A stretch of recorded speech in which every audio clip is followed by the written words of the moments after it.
स्वागत है जी तुहाडा पंजाबी दी क्लास दे विच। क्वेश्चनां दी लड़ी दे अगले क्वेश्चन। सब तो पहला क्वेश्चन है जी साडा पंजाबी दीयां तालवी धुनियां किहड़ियां हन। तां आपां तालवी धुनियां दी गल करनी है। तालवी धुनियां वो जिन्हां दे उच्चारण दे समय जिहड़ी साडे फेफड़िਆਂ चों हवा निकलदी है हना, तां ਉਹ कित्थे रोकी ਜਾਂਦੀ है? साडे दंद पठार और सखत तालू के दरमियान साडी जीभ रोक लैंदी है और फिर हवा नूं छड्डदी है। ठीक है, नैक्सट उन्हां दे विच जे गल करिए तां किहड़ियां धुनियां ने? चचा, छच्छा, जज्जा। ये तो हो गया जी तालवी। लेकिन जो ढड्डा ने ਉਹਦੇ ਸਮੇਂ ਸਾਡੀ ਜਿਹੜੀ ਜੀਭ ਆ ਉਲਟ ਜਾਂਦੀ ਹੈ। ठीक है, इट मीनस ਇਹ ਰਾਈਟ ਆਨਸਰ नहीं है। ਚੱਚਾ ਤੇ ਝੱਜਾ ਇਹ ਵੀ ਹੈ, लेकिन ਜੇ ਆਪਾਂ ਡੱਡਾ ਤੇ ਨਾਣਾ ਦੀ ਗੱਲ ਕਰਦੇ ਆ, ਡੱਡਾ ਉਲਟ ਜੀ ਵੀ ਹੋ ਗਿਆ और ਨਾਣਾ ਸਾਡਾ ਕੀ ਹੋ ਗਿਆ? ਨਾਸਕੀ ਵਿਅੰਜਨ ਹੋ ਗਿਆ। क्लियर? ਚੱਚਾ, ਛੱਛਾ, ਜੱਜਾ, ਝੱਜਾ ਤਾਂ ਸਾਡੇ ਕੋਲੇ ਇਹ ਨੇ ਜੀ ਜੋ ਤਾਲਵੀ ਧੁਨੀਆਂ ਨੇ। ਨੈਕਸਟ ਜੇ ਗੱਲ ਕਰਦੇ ਆ ਆਪਾਂ ਚੱਚਾ ਤੇ ਜੱਜਾ, ਇਹ ਤਾਂ ਤਾਲਵੀ ਹੈ, लेकिन जो गग्गा और खखा धुनियां ने ये साडे कोले की ने? कंठी धुनियां ने। क्लियर? नैक्सट क्वेश्चन है जी शब्द दे किन्ने भेद हुंदे हन। आपां शब्द बहुत वाला टॉपिक कीता जिस दे विच शब्द बारे दस्सिया गया कि धुनियां दे मेल तो की बनदे ने, सार्थक धुनियां जिहड़ियां हुंदियां उन्हां दे मेल तो शब्द बनदे आ। ठीक है, और शब्द भेद वाले टॉपिक दे विच आपां गल कीता, शब्द रचना दी गल कीती, शब्द भेद दी गल कीती, शब्द रूपांतरण दी गल कीती है ना। ਤਾਂ ਉਸੇ ਦੇ ਵਿੱਚ ਹੀ ਸ਼ਬਦ ਭੇਦ ਦੀ ਗੱਲ ਹੋਈ ਹੈ ਕਿ ਸ਼ਬਦ ਭੇਦ ਨੇ ਜੋ ਉਹ 8 ਤਰ੍ਹਾਂ ਦੇ ਹੁੰਦੇ ਨੇ। ਠੀਕ ਹੈ, ਨਾਮ, ਪੜਨਾਮ, ਵਿਸ਼ੇਸ਼ਣ, ਕਿਰਿਆ, ਕਿਰਿਆ ਵਿਸ਼ੇਸ਼ਣ, ਸੰਬੰਧਕ, ਯੋਜਕ, ਵਿਸਮਿਕ, ਇਹ ਸਾਰੇ 8 ਤਰ੍ਹਾਂ ਦੇ ਕੀ ਹੁੰਦੇ ਨੇ? ਸ਼ਬਦ ਭੇਦ ਹੁੰਦੇ ਨੇ। ਨੈਕਸਟ ਹੈ ਜੀ ਈੜੀ ਨੂੰ ਕਿੰਨੀਆਂ ਲਗਾ ਮਾਤਰਾ ਲੱਗਦੀਆਂ ਹਨ? ਈੜੀ ਨੂੰ 4 ਲੱਗਦੀਆਂ ਨੇ, 3, 2 ਜਾਂ ਫਿਰ 5। ਤਾਂ ਈੜੀ ਨੂੰ ਜਿਹੜੀਆਂ ਲਗਾ ਮਾਤਰਾ ਲੱਗਦੀਆਂ ਨੇ ਉਹ 3 ਤਰ੍ਹਾਂ ਦੀਆਂ ਲਗਾ ਮਾਤਰਾ ਲੱਗਦੀਆਂ ਨੇ। ਈੜੀ ਸਿਹਾਰੀ, ਈੜੀ ਵਿਹਾਰੀ ਔਰ ਈੜੀ ਲਾਵਾਂ, ਇਹ ਮਾਤਰਾ ਲੱਗਦੀਆਂ ਨੇ ਈੜੀ ਨੂੰ। ਊੜੇ ਨੂੰ ਵੀ 3 ਮਾਤਰਾ ਲੱਗਦੀਆਂ ਨੇ ਔਰ ਐੜੇ ਨੂੰ 4 ਮਾਤਰਾ ਲੱਗਦੀਆਂ ਨੇ। ਕਲੀਅਰ? ਨੈਕਸਟ ਹੈ ਜੀ ਕਾਰਜ ਦੇ ਪੱਖ ਤੋਂ ਯੋਜਕ ਕਿੰਨੀ ਤਰ੍ਹਾਂ ਦੇ ਹੁੰਦੇ ਨੇ? ਯੋਜਕ ਉਹ ਦੋ ਜੋ ਵਾਕਾਂ ਨੂੰ, ਦੋ ਸ਼ਬਦਾਂ ਨੂੰ, ਦੋ ਵਾਕੰਸ਼ਾਂ ਨੂੰ ਜੋੜਦਾ ਹੈ। ਕਲੀਅਰ? ਤਾਂ ਇਹਦੇ ਵਿੱਚ ਆਪਾਂ ਦੇਖਣਾ ਕਿ ਕਾਰਜ ਦੇ ਆਧਾਰ ਤੇ ਯੋਜਕ ਕਿੰਨੀ ਤਰ੍ਹਾਂ ਦੇ ਹੁੰਦੇ ਨੇ। ਕਾਰਜ ਦੇ ਆਧਾਰ ਤੇ ਗੱਲ ਕਰੀਏ ਤਾਂ ਯੋਜਕ 2 ਤਰ੍ਹਾਂ ਦੇ ਹੁੰਦੇ ਨੇ, ਸਮਾਨ ਯੋਜਕ ਔਰ ਅਧੀਨ ਯੋਜਕ। ठीक है, समान योजक ਜਿਹੜੇ ਦੋ ਸਮਾਨ ਵਾਕਾਂ ਨੂੰ, ਮਤਲਬ ਦੋ ਸਮਾਨ ਸ਼ਬਦਾਂ ਨੂੰ, ਦੋ ਵਾਕੰਸ਼ਾਂ ਨੂੰ, ਦੋ ਉਪਵਾਕਾਂ ਨੂੰ ਜੋੜਦੇ ਨੇ। ਠੀਕ ਹੈ, ਜਾਂ ਇੰਜ ਕਹਿ ਸਕਦੇ ਹਾਂ ਆਪਾਂ ਕਿ ਜਿਹੜੇ ਸਮਾਨ ਯੋਜਕ ਨੇ ਉਹ ਸੰਯੁਕਤ ਵਾਕਾਂ ਦੀ ਰਚਨਾ ਕਰਦੇ ਆ। ਠੀਕ ਹੈ, ਜਿਸ ਤਰ੍ਹਾਂ ਤੇ, ਨਾਲੇ, ਪਰ ਅਤੇ, ਇਹ ਹੈਗੇ ਨੇ ਸਾਡੇ ਕੋਲ ਸਮਾਨ ਯੋਜਕ। ਜੇ ਆਪਾਂ ਅਧੀਨ ਯੋਜਕਾਂ ਦੀ ਗੱਲ ਕਰਦੇ ਹਾਂ ਤਾਂ ਅਧੀਨ ਯੋਜਕ ਜਿਹੜੇ ਹੁੰਦੇ ਨੇ ਉਹ ਉਪਵਾਕਾਂ ਦੇ ਪੱਧਰ ਤੇ ਹੀ ਵਿਚਰਦੇ ਆ, ਜਾਂ ਇੰਜ ਵੀ ਕਹਿ ਸਕਦੇ ਹਾਂ ਆਪਾਂ ਕਿ ਇਹ ਮਿਸ਼ਰਿਤ ਵਾਕਾਂ ਦੀ ਰਚਨਾ ਕਰਦੇ ਆ। ਜੱਜੇ ਵਾਲੀ ਫੈਮਿਲੀ, ਜਿਸ ਤਰ੍ਹਾਂ ਜੋ, ਜਿਹੜਾ, ਜਿਸ, ਜਿਵੇਂ ਔਰ ਕਿਉਂਕਿ, ਇਹ ਸਾਰੇ ਕੀ ਨੇ? ਸਾਡੇ ਕੋਲੇ ਅਧੀਨ ਯੋਜਕ ਨੇ। ਨੈਕਸਟ क्वेश्चन है जी साडा पंजाब ਦੀਆਂ ਲੋਕ ਖੇਡਾਂ ਕਿਹੜੀਆਂ ਹਨ? ठीक है, ਇਹ ਸਾਰੀਆਂ ਹੀ ਖੇਡਾਂ ਨੇ, लेकिन ਆਪਾਂ ਲੋਕ ਖੇਡਾਂ ਦੀ ਗੱਲ ਕਰਨੀ ਹੈ ਕਿ ਲੋਕ ਖੇਡਾਂ ਕਿਹੜੀਆਂ ਨੇ। फर्स्ट है जी कुश्ती, गुल्ली डंडा, हाकी। नेक्स्ट है जी कबड्डी, खिद्दो खुंडी, अड्डी टप्पा। अगे है जी सांझी पत्ती, फुटबॉल, लुकन मिची। फोर्थ है जी थाल, भंडा भंडारिया और वालीबाल। ठीक है, इन्हां दे विचों असीं लोक खेडां दी गल करनी है कि साडीआं लोक खेडां किहड़ियां ने। ਤਾਂ ਸਾਡੀਆਂ ਜਿਹੜੀਆਂ ਲੋਕ ਖੇਡਾਂ ਨੇ ਉਹ ਹੈ ਜੀ ਕਬੱਡੀ, ਖਿੱਦੋ ਖੁੰਡੀ ਔਰ ਅੱਡੀ ਟੱਪਾ। Second option. Clear? Next question ਹੈ ਜੀ ਛਪਾਰ ਦੇ ਮੇਲੇ ਦਾ ਸੰਬੰਧ ਕਿਸ ਦੀ ਪੂਜਾ ਨਾਲ ਹੈ? ਤਾਂ ਜੋ ਛਪਾਰ ਦਾ ਮੇਲਾ ਆ ਇਹ ਲੁਧਿਆਣੇ ਦੇ ਇੱਕ ਸਥਾਨ ਛਪਾਰ ਦੇ ਸਥਾਨ ਤੇ ਲੱਗਦਾ ਆ ਔਰ 14 ਭਾਦਰੋਂ ਸੁਦੀ 14 ਨੂੰ ਲੱਗਦਾ ਔਰ ਇਸ ਦੇ ਵਿੱਚ ਜੋ ਪੂਜਾ ਹੁੰਦੀ ਆ ਉਹ ਗੁੱਗੇ ਦੀ ਪੂਜਾ ਹੁੰਦੀ ਆ।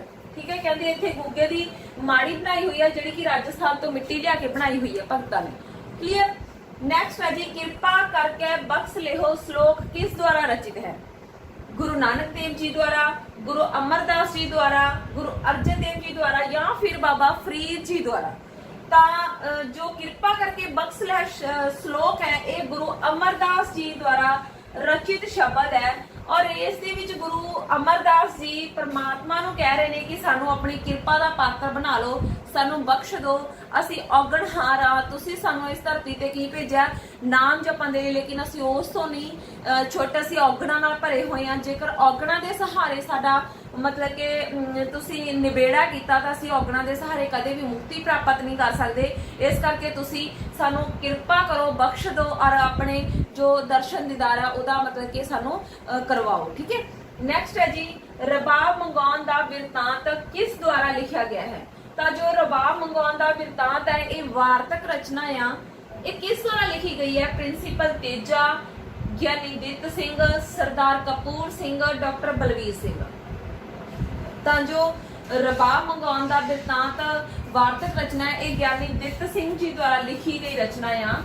ਠੀਕ ਹੈ, ਜੇ ਆਪਾਂ ਪ੍ਰਿੰਸੀਪਲ ਤੇਜਾ ਸਿੰਘ ਦੀ ਗੱਲ ਕਰਦੇ ਆ ਤਾਂ ਉਹਨਾਂ ਨੇ ਵਾਰਤਕ ਰਚਨਾ ਘਰ ਦਾ ਪਿਆਰ ਲਿਖਿਆ, ਘਰ ਦਾ ਪਿਆਰ।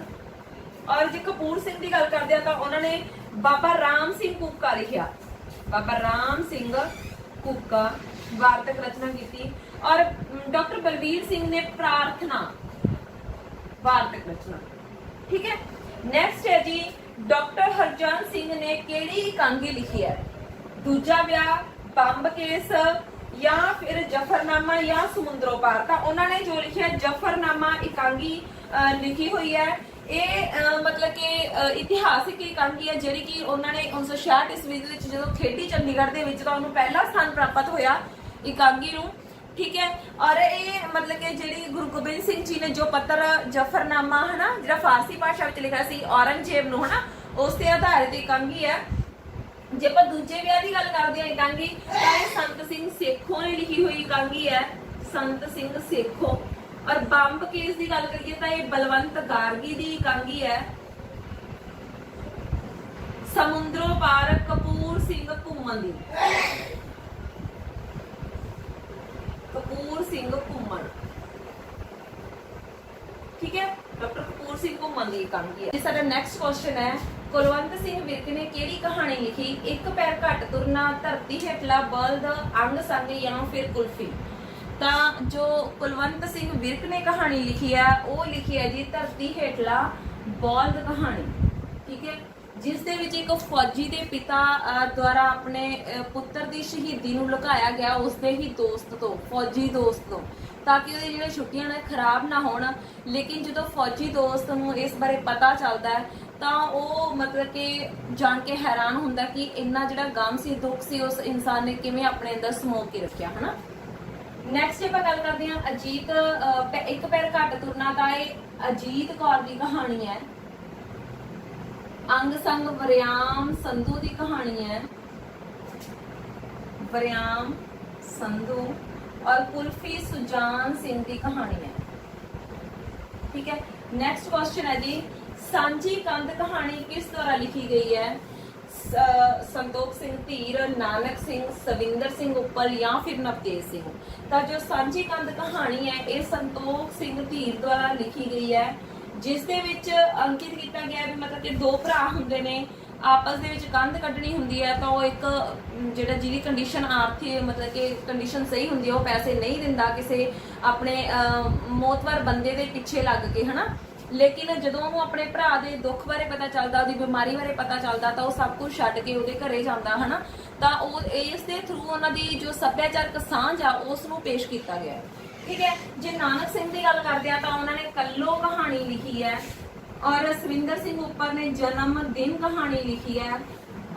ਨਵਤੇਜ ਸਿੰਘ ਨੇ ਬਸ਼ੀਰਾ ਕਹਾਣੀ ਲਿਖੀ ਹੈ। ਇਸ ਤੋਂ ਬਿਨਾਂ ਵੀ ਇਹਨਾਂ ਨੇ ਬਹੁਤ ਸਾਰੀਆਂ ਕਹਾਣੀਆਂ ਲਿਖੀਆਂ ਨੇ। ਠੀਕ ਹੈ, ਸਾਡਾ ਨੈਕਸਟ ਕੁਐਸਚਨ ਹੈ ਜੀ ਅਮਰਤਾ ਪ੍ਰੀਤਮ। ਅਮਰਤਾ ਪ੍ਰੀਤਮ ਨੇ ਕਿਹੜੀ ਕਵਿਤਾ ਲਿਖੀ ਹੈ? ਅਮਰਤਾ ਪ੍ਰੀਤਮ ਨੇ ਕਿਹੜੀ ਕਵਿਤਾ ਲਿਖੀ ਹੈ? ਤਾਂ ਉਹਨਾਂ ਨੇ ਦੇਖੋ 12 ਮਹਾਂ, ਕਿੱਥੇ ਗਈਆਂ ਭੈਣਾਂ, ਪਰੌਣੀ ਜਾਂ ਫਿਰ ਹਰ ਮੋੜ ਤੇ ਸਲੀਪਾਂ। ਤਾਂ ਜੋ ਅਮਰਤਾ ਪ੍ਰੀਤਮ ਹੈ ਉਹਨਾਂ ਨੇ ਕਵਿਤਾ ਲਿਖੀ ਹੈ 12 ਮਹਾਂ। ਉਹਨਾਂ ਨੇ 12 ਮਹਾਂ ਕਵਿਤਾ ਲਿਖੀ ਹੈ। ਇਸ ਦੇ ਵਿੱਚ ਉਹਨਾਂ ਨੇ ਜੋ ਸਾਮਰਾਜ ਹੈ ਨਾ ਉਹਦਾ ਅੰਤ ਦੱਸਿਆਗਾ ਔਰ ਮਜ਼ਦੂਰਾਂ ਦੀ ਏਕਤਾ ਦੀ ਗੱਲ ਕੀਤੀ ਹੈ, ਉਹਨਾਂ ਦੀ ਜਾਗ੍ਰਿਤੀ ਦੀ ਗੱਲ ਕੀਤੀ ਹੈ। ਠੀਕ ਹੈ, ਕਿ ਉਹ ਹੁਣ ਅੱਗੇ ਕਿਸੇ ਤੇ ਮਤਲਬ ਕਿਸੇ ਦੇ ਅੱਗੇ ਹੁਣ ਨਹੀਂ ਝੁਕਣਗੇ। ਠੀਕ ਹੈ, ਨੈਕਸਟ ਕਿੱਥੇ ਗਈਆਂ ਭੈਣਾਂ ਦੀ ਗੱਲ ਕਰਦੇ ਆ ਤਾਂ ਇਹ ਡਾਕਟਰ ਹਰਭਜਨ ਸਿੰਘ ਦੀ ਕਵਿਤਾ ਹੈ। ਹਰਭਜਨ ਸਿੰਘ। ਪੁਰਾਣੀ ਕਵਿਤਾ ਸੱਸਾ ਸੱਸਾ ਮੀਸ਼ਾ ਦੀ ਲਿਖੀ ਹੋਈ ਹੈ। ਹਰ ਮੋੜ ਤੇ ਸਲੀਬਾਂ ਜਗਤਾਰ ਦੀ ਜੋ ਕਵਿਤਾ ਹੈ ਇਹ ਲਿਖੀ ਹੋਈ ਹੈ। ਠੀਕ ਹੈ, ਨੈਕਸਟ ਹੈ ਜੀ ਗੁਰਮੁਖੀ ਵਿੱਚ ਸੱਸਾ ਤੋਂ ਲੱਲੇ ਪੈਰ ਬਿੰਦੀ ਤੱਕ 38 ਵਰਨ ਕਿੰਨਾ ਧੁਨੀਆਂ ਨੂੰ ਅੰਕਿਤ ਕਰਦੇ ਹਨ? ਦੇਖੋ ਸਭ ਤੋਂ ਪਹਿਲਾਂ ਜਿਹੜੀ ਸਾਡੀ ਗੁਰਮੁਖੀ ਲਿਪੀ ਸੀ ਉਸ ਦੇ ਵਿੱਚ 35 ਅੱਖਰ ਸੀ, ਊੜੇ ਤੋਂ ਲੈ ਕੇ ਡਾੜੇ ਤੱਕ। ਠੀਕ ਹੈ, ਫਿਰ ਅਰਬੀ ਫਾਰਸੀ ਦੀਆਂ ਧੁਨੀਆਂ ਨੂੰ ਵਿਅਕਤ ਕਰਨ ਦੇ ਲਈ ਸਾਡੇ ਕੋਲੇ ਜਿਹੜੇ ਪਹਿਲਾਂ ਹੀ ਮੌਜੂਦ ਅੱਖਰ ਸੀ ਉਹਨਾਂ ਦੇ ਪੈਰ ਵਿੱਚ ਬਿੰਦੀ ਪਾ ਕੇ ਨਵੇਂ 6 ਅੱਖਰ ਹੋਰ ਬਣਾਏ ਗਏ ਜਿਨ੍ਹਾਂ ਨੂੰ ਨਵੀਨ ਵਰਗ ਦੇ ਵਿੱਚ ਰੱਖਿਆ ਗਿਆ ਹਨਾ। ਤਾਂ ਉਸ ਦੀ ਗੱਲ ਕਰੀਏ ਤਾਂ ਊੜੇ ਤੋਂ ਲੱਲੇ ਪੈਰ ਬਿੰਦੀ ਤੱਕ ਸਾਡੇ ਕੋਲੇ ਹੋ ਗਏ ਜੀ 41 ਅੱਖਰ, ਜਿਨ੍ਹਾਂ ਦੇ ਵਿੱਚੋਂ ਊੜਾ ਐੜਾ ਈੜੀ ਸਾਡੇ ਸਵਰ ਵਾਹਕ ਨੇ ਜਿਨ੍ਹਾਂ ਦੇ ਨਾਲ ਲਗਾ ਮਾਤਰਾ ਲਾ ਕੇ 10 ਸਵਰ ਧੁਨੀਆਂ ਬਣਦੀਆਂ ਨੇ। ਠੀਕ ਹੈ, ਮਗਰ ਸਾਡੇ ਕੋਲੇ ਸੱਸੇ ਤੋਂ ਲੱਲੇ ਪੈਰ ਬਿੰਦੀ ਤੱਕ ਸਾਡੇ ਕੋਲੇ ਬਣਦੇ ਨੇ ਜੀ ਵਿਅੰਜਨ। ਵਿਅੰਜਨ ਉਹ ਜਿਨ੍ਹਾਂ ਦੇ ਉਚਾਰਨ ਸਮੇਂ ਸਾਡੇ ਫੇਫੜਿਆਂ 'ਚੋਂ ਜਿਹੜੀ ਹਵਾ ਨਿਕਲਦੀ ਹੈ ਉਹ ਕਿਸੇ ਨਾ ਕਿਸੇ ਸਥਾਨ ਤੇ ਰੁਕਦੀ ਹੈ ਔਰ ਫਿਰ ਬਾਹਰ ਆਉਂਦੀ ਹੈ। ਠੀਕ ਹੈ, ਉਹ ਵਿਅੰਜਨ ਹੁੰਦੇ ਨੇ। ਜਦੋਂ ਅਸੀਂ ਸਵਰ ਧੁਨੀਆਂ ਦਾ ਉਚਾਰਨ ਕਰਦੇ ਹਾਂ ਤਾਂ ਜਿਹੜੀ ਫੇਫੜਿਆਂ 'ਚੋਂ ਨਿਕਲਦੀ ਸਾਹ ਦੀ ਹਵਾ ਹੈ ਨਾ ਉਹ ਕਿਤੇ ਵੀ ਨਹੀਂ ਰੁਕਦੀ ਹੈਗੀ। ਜੇ ਲਗਾ ਦੀ ਗੱਲ ਕਰਦੇ ਆ ਤਾਂ ਲਗਾਸਾਰ ਲਗਾ ਮਾਤਰਾ ਨੇ ਉਹ ਸਾਡੇ ਕੋਲੇ 10 ਨੇ। ਠੀਕ ਹੈ, ਜੇ ਲਗਾ ਅੱਖਰਾਂ ਦੀ ਗੱਲ ਕਰਦੇ ਆ ਤਾਂ ਉਹ ਸਾਡੇ ਕੋਲੇ 3 ਨੇ, ਬਿੰਦੀ ਟਿੱਪੀ ਅੱਧਕ, ਜਿਹਦੇ ਵਿੱਚੋਂ ਬਿੰਦੀ ਟਿੱਪੀ ਨੇ ਜਿਹੜੀਆਂ ਉਹ ਨਾਸਕੀ ਵਿਅੰਜਨ ਨੇ ਤੇ ਅੱਧਕ ਹੈ ਜਿਹੜਾ ਉਹ ਮਤਲਬ ਕਿ ਬਲ ਦੇਣ ਦੇ ਲਈ ਪ੍ਰਯੋਗ ਕੀਤਾ ਜਾਂਦਾ ਹੈ। ਨੈਕਸਟ ਹੈ ਜੀ ਜੇਕਰ ਡੋਰੀ ਵਿੱਚ ਪੌਂਡ ਪਰੋਏ ਹੋਣ ਤਾਂ ਉਸ ਨੂੰ ਕੀ ਕਹਿੰਦੇ ਨੇ? ਬੁਖਤੀਆਂ, ਤੱਗਾ, ਇਨਾਮ ਜਾਂ ਫਿਰ ਹਮੇਲ।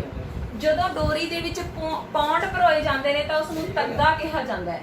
ਜੇ ਆਪਾਂ ਬੁਖਤੀਆਂ ਦੀ ਗੱਲ ਕਰਦੇ ਆ ਤਾਂ ਜਦੋਂ ਡੋਰੀ ਦੇ ਵਿੱਚ ਸੋਨੇ ਦੇ ਪੈਸੇ ਪਰੋਏ ਜਾਣ ਤਾਂ ਉਸ ਨੂੰ ਬੁਖਤੀਆਂ ਕਹਿੰਦੇ ਆ। ਜਦੋਂ ਡੋਰੀ ਦੇ ਵਿੱਚ ਪੈਸੇ ਪਰੋਏ ਤਵੀਤ ਪਰੋਏ ਜਾਣ ਤਾਂ ਉਹਨੂੰ ਇਨਾਮ ਕਹਿੰਦੇ ਆ। ਜਦੋਂ ਡੋਰੀ ਦੇ ਵਿੱਚ ਰੁਪਏ ਪਰੋਏ ਜਾਣ ਤਾਂ ਉਸ ਨੂੰ ਹਮੇਲ ਕਹਿੰਦੇ ਆ। ਠੀਕ ਹੈ, ਨੈਕਸਟ ਹੈ ਜੀ ਮਰਦਾਂ ਦਾ ਗਹਿਣਾ ਕਿਹੜਾ ਹੈਗਾ? ਕੰਠੀ, ਨੱਤੀਆਂ, ਸਗਲੇ, ਕੰਡੀ। ਤਾਂ ਇਹਦੇ ਵਿੱਚੋਂ ਜੋ ਕੰਠੀ ਔਰ ਕੰਡੀ ਹੈ ਇਹ ਔਰਤਾਂ ਦੇ ਗਹਿਣੇ ਆ, ਮਰਦਾਂ ਦੇ ਗਹਿਣੇ ਨੱਤੀਆਂ ਔਰ ਸਗਲੇ ਜੋ ਨੇ ਉਹ ਬੱਚਿਆਂ ਦੇ ਗਹਿਣੇ ਨੇ। ਠੀਕ ਹੈ, ਇਹ ਸੀ ਜੀ ਸਾਡੇ ਅੱਜ ਦੇ ਕੁਐਸਚਨ। ਧੰਨਵਾਦ।